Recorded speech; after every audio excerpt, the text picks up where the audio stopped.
Bonjour. Bienvenue dans ce tutoriel sur les polygones réguliers dans le logiciel EasyMill. Dans cette vidéo, nous verrons comment réaliser des polygones, comme cet hexagone, pour le maintien en position d'une pièce de tournage. Commençons par tracer la pièce de tournage. Le tracé de la pièce de tournage n'est pas l'objet de la vidéo. Je le passe donc en accéléré. Passons maintenant au polygone. Pour y accéder, allez dans le menu Fraisage, Polygone régulier. Une nouvelle fenêtre s'ouvre. Dans cette fenêtre, vous pouvez indiquer le rayon des congés, par exemple 1. Le diamètre du cercle inscrit dans le polynôme, ici 8. En cliquant sur cette case, vous pouvez à la place indiquer le diamètre du cercle circonscrit au polygone. Vous pouvez aussi l'incliner selon un angle, on le laisse ici à 0, et choisir son nombre de côtés. Avec le pavé numérique, ou les petites flèches sur le côté, ou dynamiquement avec la molette de la souris.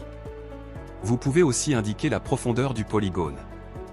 Pour finir, vous pouvez le positionner selon les axes X, Y, ou Z, par rapport à son référentiel, ici l'origine des faux. Pour valider la création du polygone, faites un clic gauche sur le bouton OK, ou appuyez sur la touche Entrée de votre clavier. L'hexagone a été créé. Usinons maintenant le contour de cet hexagone, en lui ajoutant une gamme.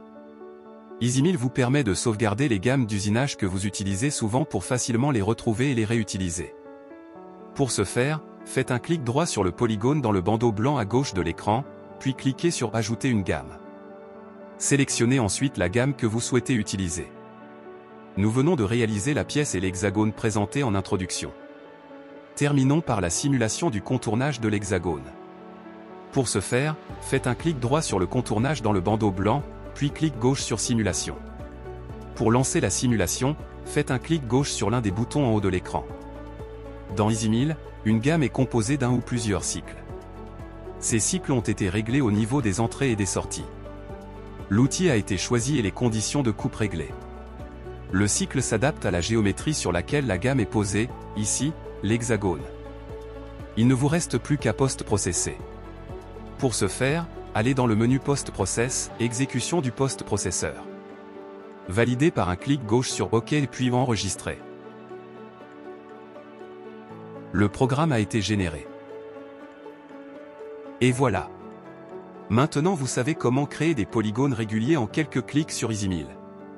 Merci d'avoir suivi cette vidéo, et à bientôt pour une prochaine.